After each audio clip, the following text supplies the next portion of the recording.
Il y a des histoires qu'on peut raconter avec des chiffres. Le PIB, les taux d'intérêt, les statistiques du marché immobilier, le taux de chômage, et puis il y a des histoires qu'on ne peut raconter qu'avec des visages. Sandra qui dort dans la rue à Montréal par moins 26 degrés avec le facteur éolien, entourée de ses amis pour partager la chaleur de leur corps. Un homme sur le boulevard Saint-Laurent qui montre ses mains gelées devant une caméra de télévision et qui dit « Mes mains sont en train de tomber ». Ces deux histoires, les chiffres et les visages, parlent de la même réalité. Mais seule l'une d'elles peut vraiment faire comprendre ce que représente la crise du logement canadienne en 2026. Ce que je vais vous raconter aujourd'hui, c'est comment le pays le plus riche du G7 par habitant a produit une situation où des centaines de personnes dorment dehors par des nuits où le froid peut tuer. Ce n'est pas une question de malchance individuelle. C'est le résultat de décisions politiques, économiques et sociales qui se sont accumulées sur des décennies. Et c'est potentiellement l'une des questions politiques les plus explosives que Mark Carney et son gouvernement vont devoir affronter dans les prochains mois. Restez avec moi. Je m'appelle, vous le savez, je n'ai pas de visage et pas de nom. Mais je suis la politique sociale et économique canadienne depuis des années. Et ce que je vois à Montréal en cet hiver 2026 ne m'étonne pas. Ça m'atterre, mais ça ne m'étonne pas. Parce que les signes précurseurs étaient là depuis longtemps. La crise du logement canadienne est l'une des plus sévères des pays développés. Le prix moyen d'une maison à Vancouver dépasse 1 million de dollars. À Toronto, il est proche de 900 000 dollars. À Montréal, longtemps présenté comme l'exception abordable du Canada, les loyers ont augmenté de plus de 30% en 5 ans. Pour une famille avec un revenu médian, accéder à la propriété est devenu quasi impossible. Pour une famille à faible revenu, trouver un logement décent est devenu une aventure stressante qui peut durer des mois. Et pour ceux qui n'ont pas de réseau, pas d'épargne, pas de chance, la rue devient la seule option disponible. Pour comprendre comment on en est arrivé là, il faut remonter dans le temps. Pas très loin, une trentaine d'années suffit. Dans les années 1990, le gouvernement fédéral canadien a procédé à un retrait massif du financement du logement social. Des milliers d'unités qui auraient dû être construites ne l'ont pas été. Les provinces ont tenté de combler partiellement ce vide, mais sans les moyens fédéraux, elles ont souvent choisi d'autres priorités. Pendant ce temps, la population canadienne augmentait, par croissance naturelle, mais surtout par immigration massive. Le Canada a accueilli des centaines de milliers de nouveaux résidents chaque année, ce qui est une richesse incontestable sur le plan économique et culturel. Mais cette croissance démographique était bien supérieure à la création de nouveaux logements. L'offre ne suivait pas la demande. Et quand l'offre ne suit pas la demande, les prix montent, inévitablement. C'est de la physique économique. Les investisseurs l'ont compris rapidement.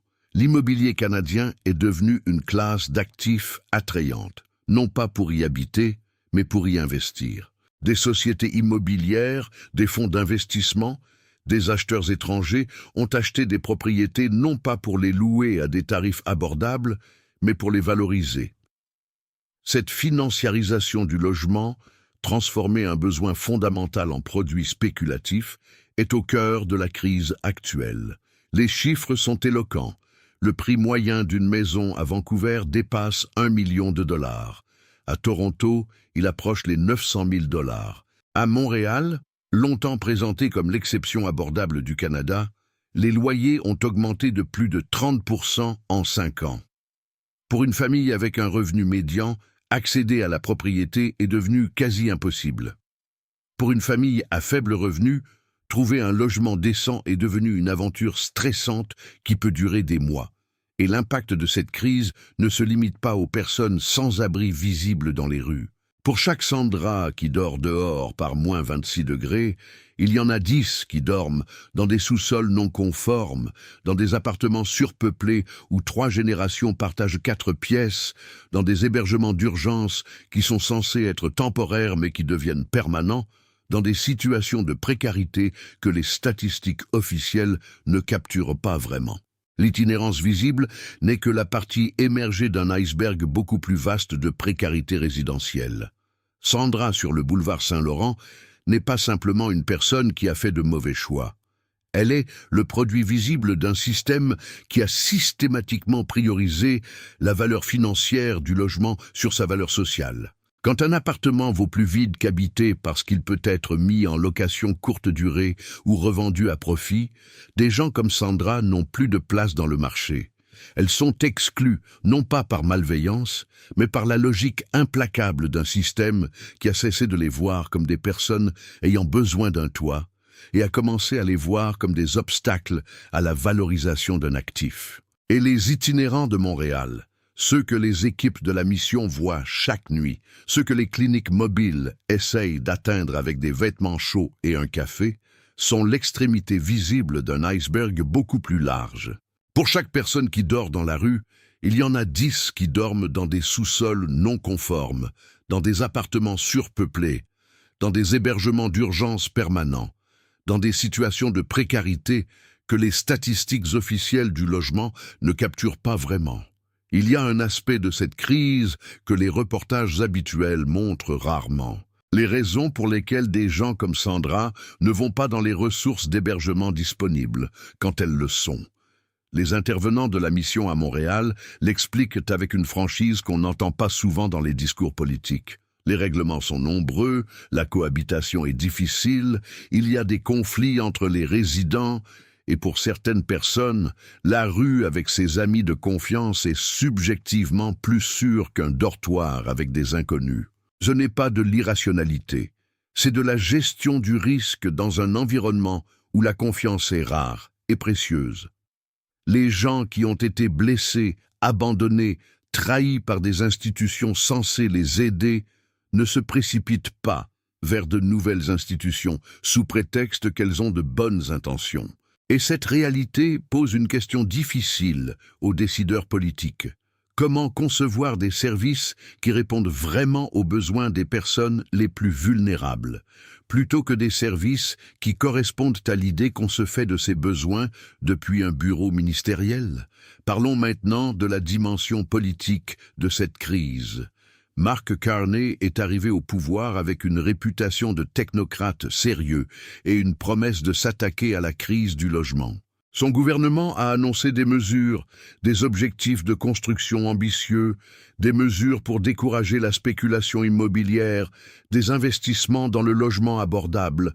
Ces mesures sont réelles, elles vont dans le bon sens, mais elles butent sur des obstacles systémiques qui dépassent largement la capacité d'un seul gouvernement fédéral à les résoudre rapidement. Le zonage municipal, par exemple, les règles qui déterminent ce qu'on peut construire et où, est de compétences provinciales et municipales. Le gouvernement fédéral peut donner des incitatifs financiers, mais il ne peut pas imposer aux villes de densifier leurs quartiers résidentiels ou de permettre des immeubles plus hauts dans des zones traditionnellement réservées aux maisons unifamiliales. Et les résidents propriétaires de ces quartiers résistent souvent farouchement à tout ce qui pourrait changer le caractère de leur environnement et la valeur de leur principal actif. C'est le paradoxe du logement dans une démocratie. Ceux qui ont le plus intérêt à ce que les prix restent élevés, les propriétaires, qui représentent une majorité d'électeurs dans la plupart des circonscriptions, sont politiquement plus puissants que ceux qui ont intérêt à ce qu'ils baissent. Ce paradoxe explique pourquoi les gouvernements canadiens successifs, de toutes les couleurs politiques, ont échoué à résoudre la crise du logement. Pas par manque d'intérêt ou de bonne volonté nécessairement, mais parce que les solutions vraiment efficaces, construire massivement en haute densité dans des quartiers résidentiels établis, taxer lourdement les logements vacants et les propriétés détenues à des fins spéculatives, décourager activement l'investissement étranger dans l'immobilier résidentiel. Ces solutions froissent des intérêts puissants et bien organisés, des intérêts qui votent, qui financent des partis politiques et qui savent se faire entendre. Carney va devoir choisir. Soit il prend des mesures suffisamment profondes pour changer réellement la trajectoire, et s'expose à une opposition politique sérieuse. Soit il prend des mesures symboliquement importantes, mais structurellement insuffisantes, et la crise continue. Et Sandra continue de dormir dehors. Il y a un lien direct entre la crise du logement canadienne et les tensions économiques avec les États-Unis que Carney gère simultanément. Les tarifs de 35% imposés par Trump sur les exportations canadiennes ont créé une incertitude économique qui ralentit les investissements, y compris dans la construction. Les entreprises de construction hésitent à lancer de grands projets quand elles ne savent pas ce que sera le contexte économique dans 2 ans. Les matériaux de construction, dont beaucoup proviennent ou dépendent de chaînes d'approvisionnement nord-américaines, ont vu leur prix augmenter sous l'effet des tarifs. Et les travailleurs de la construction, dont beaucoup sont des immigrants récents, font face à une incertitude sur leur statut et leurs perspectives. Tout cela crée un environnement où construire du logement abordable devient encore plus difficile et encore plus coûteux qu'il ne l'était déjà. Ce que la scène du boulevard Saint-Laurent révèle sur le Québec en particulier est important. Le Québec a longtemps été présenté comme un modèle de filet social dans le contexte nord-américain, des services de garde subventionnés, une assurance maladie robuste, une culture politique plus à gauche que dans le reste du Canada anglophone. Montréal était censé être la ville abordable du Canada, l'alternative aux marchés immobiliers fous de Toronto et Vancouver. Cette exception s'efface. Les loyers montréalais ont rejoint une trajectoire d'inaccessibilité qui ressemble de plus en plus aux autres grandes villes canadiennes. Et les personnes les plus vulnérables, celles qui n'avaient déjà pas les ressources pour naviguer le marché même quand il était moins tendu, sont les premières à le payer, avec leur corps, avec leurs mains qui gèlent, avec leurs nuits à moins 26. Je veux aussi parler de ce que les intervenants voient sur le terrain chaque nuit. Les équipes de la mission qui patrouillent avec des cliniques mobiles pour distribuer des vêtements chauds et un café. Les navettes qui transportent les personnes d'une halte chaleur à une autre quand un site est complet. Les travailleurs sociaux qui essayent d'établir une relation de confiance avec des personnes qui ont été trahies par les institutions assez souvent pour ne plus croire en leur bonne foi. Ce travail-là, invisible, épuisant, peu valorisé, est ce qui se passe entre les grandes déclarations gouvernementales et la réalité des corps dans le froid. Et il mérite une reconnaissance et des ressources qui ne correspondent pas à ce qu'il reçoit actuellement. Quand la ministre dit qu'il faut toujours en faire plus, elle a raison. Mais ce plus ne peut pas reposer indéfiniment sur l'épuisement de travailleurs communautaires sous-payés et sur le dévouement d'organisations qui survivent de subventions incertaines renouvelées d'année en année. Je veux finir sur quelque chose que l'intervenante de la mission a dit et qui mérite d'être entendu bien au-delà du reportage télévisé. Elle a parlé des personnes qui préfèrent rester dehors plutôt que d'aller dans les ressources. Et elle a dit que quand tout le monde fait son jeu, quand il n'y a pas de discordance, ça fonctionne. Cette phrase, si simple, si pratique, contient en réalité une vision politique profonde. Elle dit que la solution à une crise systémique ne peut pas venir d'un seul acteur, ni du gouvernement fédéral seul, ni des provinces seules, ni des municipalités seules, ni des organismes communautaires seuls. Elle vient de tous ensemble. En coordination, sans se disputer les lauriers, sans chercher à imposer une vision unique sur des personnes dont les besoins sont aussi divers que les histoires qui les ont menées jusqu'à la rue. C'est facile à dire. C'est extrêmement difficile à faire dans un système politique où chaque ordre de gouvernement défend son territoire et ses prérogatives. Mais c'est la seule façon dont ça peut fonctionner. Et Sandra, qui attend dans le froid que quelqu'un lui montre que les institutions peuvent effectivement fonctionner pour elle, mérite qu'on s'y mette vraiment, pas demain, maintenant. Si vous pensez que cette histoire mérite d'être comprise, vraiment comprise, dans ses dimensions économiques, politiques et humaines, partagez cette vidéo. Parce que la crise du logement n'est pas une histoire de Montréal. C'est une histoire de tout le Canada. Et ses conséquences concernent l'avenir entier de la promesse sociale canadienne. Abonnez-vous et revenez.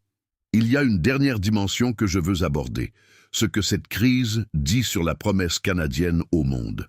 Le Canada se présente sur la scène internationale comme un modèle de démocratie libérale, de tolérance, d'accueil des immigrants, de filet social généreux. C'est une image que Carney porte dans ses voyages à Erevan et à Nuuk, dans ses discours sur les puissances moyennes qui défendent l'ordre international basé sur des règles. Mais cette image est difficile à maintenir quand des gens meurent de froid dans les rues de Montréal, pendant que les prix de l'immobilier restent inabordables pour une génération entière. Les contradictions internes d'un pays finissent toujours par rattraper sa politique étrangère. On ne peut pas longtemps parler de valeurs communes et de dignité humaine sur la scène internationale, tout en tolérant que des compatriotes dorment dehors par -26. Le vrai test d'une société n'est pas comment elle traite ses membres les plus puissants, c'est comment elle traite les plus vulnérables. Et Sandra, les mains gelées sur le boulevard Saint-Laurent, est ce test incarné. Un test que le Canada n'est pas encore en train de réussir. Il y a quelque chose de particulièrement poignant dans le fait que ces images de Montréal dans le froid arrivent précisément au moment où le Canada cherche à se repositionner sur la scène mondiale, à diversifier ses partenaires, à réduire sa dépendance aux États-Unis, à jouer un rôle plus actif dans la défense de l'ordre international. Ces ambitions sont légitimes et nécessaires, mais elles requièrent une crédibilité interne que la crise du logement érode chaque nuit. Les pays qui rayonnent à l'international le font d'abord parce qu'ils ont réussi quelque chose chez eux, quelque chose qui inspire, qui montre la voie, qui donne envie d'être comme eux. Le Canada a encore beaucoup de ses atouts, mais la crise du logement, visible dans les rues de Montréal, est une tache sur ce portrait. Une tâche que ni les discours élégants à Erevan, ni les consulats à Nuuk ne peuvent effacer si elle n'est pas traitée sérieusement à la racine. Carney le sait. La question est de savoir s'il a le courage politique de le faire vraiment.